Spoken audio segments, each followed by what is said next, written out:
আসসালামু আলাইকুম, welcome back to my channel. আশা করছি সবাই অনেক ভালো আছেন। আলহামদুলিল্লাহ, আমরা অনেক ভালো আছি। হঠাৎ করে এক রাতের মধ্যেই ডিসিশন নিয়ে নিলাম যে আমরা ঘুরতে যাব। তো কোথায় ঘুরতে যাব? আজকে আমরা যাচ্ছি ওকলাহোমা একটা স্টেট পার্কে।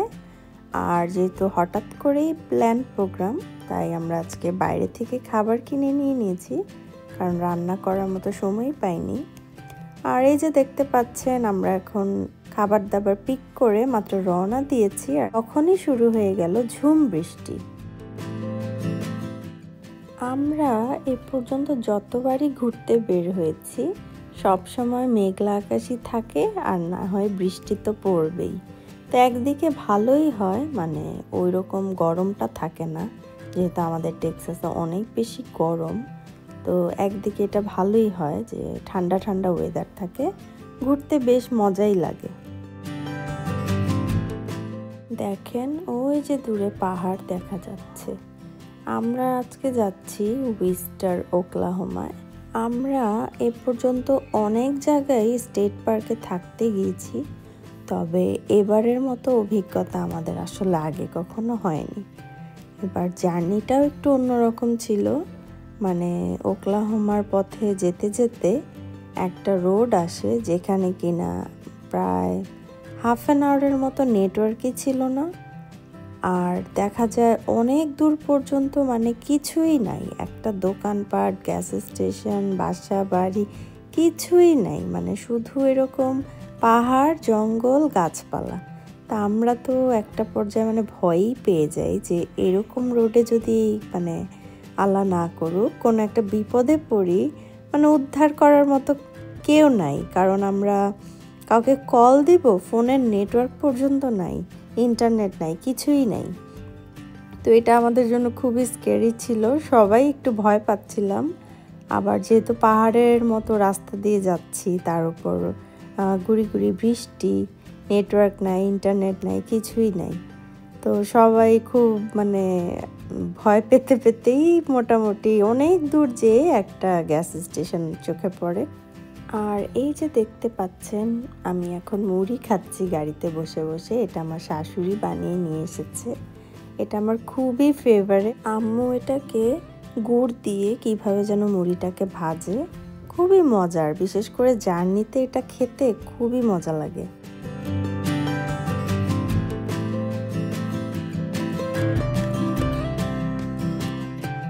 এখন চলতে চলতে আমরা এসে পৌঁছেছি একটা বিশাল বড় ড্যামের সামনে।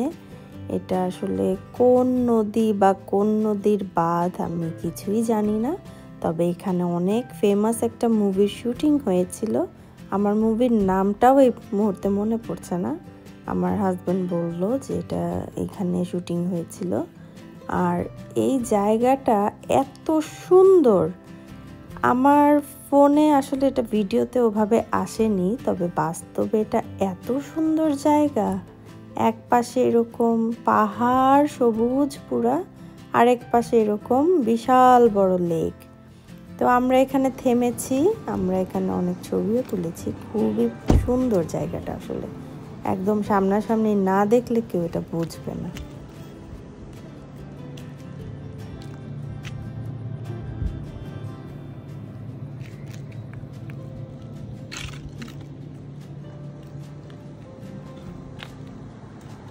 কি সুন্দর! ওইদিকে দেখো।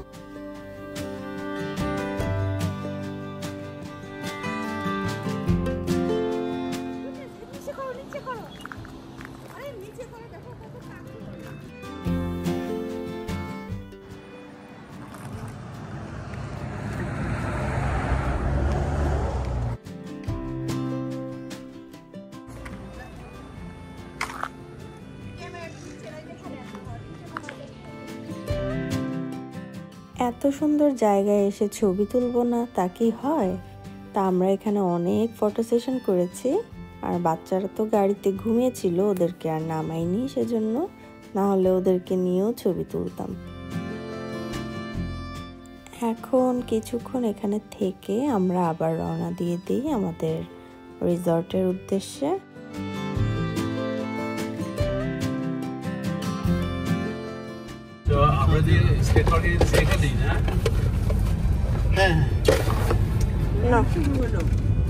তো ফাইনালি অনেক লং ড্রাইভের পর আমরা একটা ছোট্ট গ্যাস স্টেশন পেয়েছি এখানে। তো সেখান থেকে আবার আমরা একটু পিৎজা নিয়ে নিয়েছি। পিৎজা খেতে খেতে এখন আমরা চলে যাচ্ছি আবার।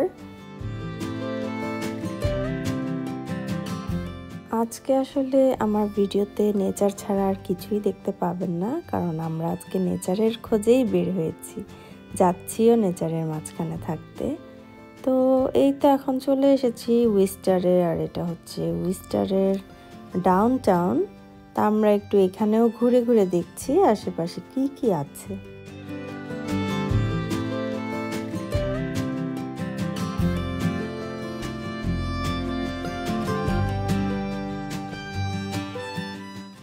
দেখেন কি সুন্দর সবুজ, আর উপরে আকাশে থোকা থোকা মেঘ। আমি কিছুদিন আগে এই ভিডিওটা দিয়ে একটা রিলস বানিয়েছিলাম, একটা শর্টস দিয়েছি আমার ইউটিউবে। কি সুন্দর তাই না?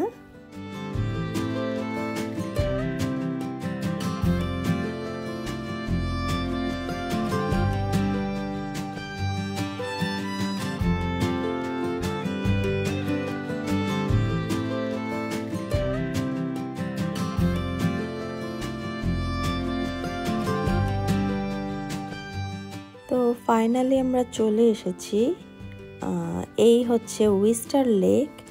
এত সুন্দর, আর এই স্টেট পার্কেই আমরা আজকে থাকবো। তবে এখানে এসে আমি একটু ধাক্কা খেয়েছি, মানে আমি তো সবসময় আমরা ঘুরতে গেলে যেটা হয় আমরা এয়ারবিএনবিতে থাকি। তো আমার ধারণা ছিল এখানেও হয়তো বা এয়ারবিএনবি। তো আমি আসলে সেরকম কোনো প্রিপারেশন নিয়ে আসিনি, কারণ এয়ারবিএনবিতে সব কিছুই থাকে, কিচেনের সব কিছুই থাকে। তো এখানে আসার পরে দেখলাম যে আসলে এটা তো একটা ক্যাবিন, জাস্ট একটা ক্যাবিনই, ভেতরে কিছুই নেই। আমাদের আসলে সব কিছু নিয়ে আসা লাগতো বাসা থেকে। তো এখন যেটা হয়েছে, এয়ারবিএনবিতে আমরা যখন যাই ওরা তো একটা কোড দিয়ে দেয় ডোর ওপেনের জন্য, তো আমরা তো সেটা করেই ইউজ টু।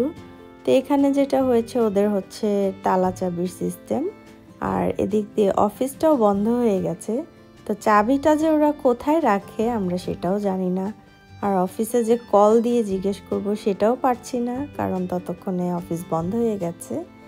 এখন তো পড়েছি না বিপদে যে আমরা রুমে ঢুকবো কিভাবে। আমরা পাশাপাশি দুইটা ক্যাবিন নিয়েছি, একটা হচ্ছে আম্মু আব্বুর জন্য, একটা আমাদের জন্য। বাট আমরা তো চাবিই খুঁজে পাচ্ছি না, আমরা ভেতরে যাব কিভাবে।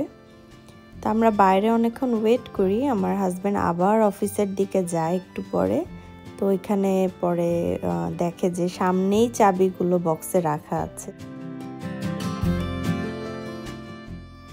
এই জায়গাটা চারিদিকে কিন্তু একদম খোলা, মানে একেবারে উপর থেকে নিচে পড়ে গেলে আর রক্ষা নেই, শুধু পানি আর পানি।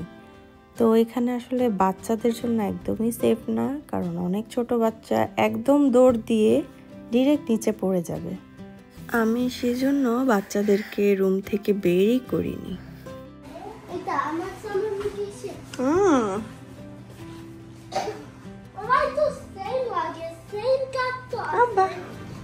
হ্যাঁ, দুইটা সেম লাগে।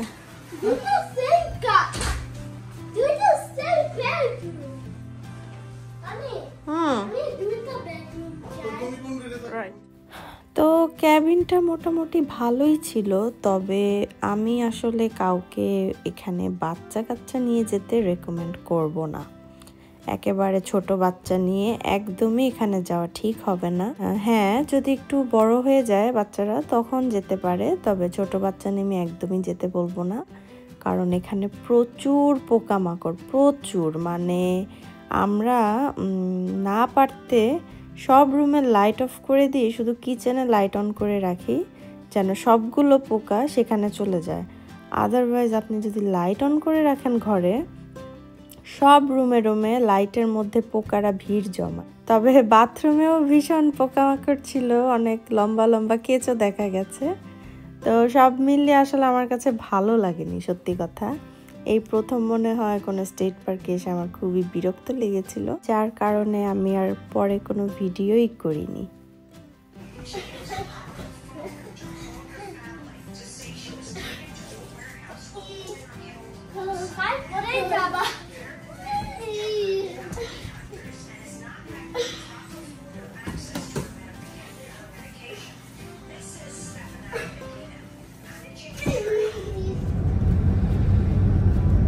এখন পরের দিন সকাল আমরা বাসার উদ্দেশ্যে রওনা দিয়ে দেই, আর রওনা দিয়ে এই অদ্ভুত সৌন্দর্যটি আমাদের চোখে পড়ে।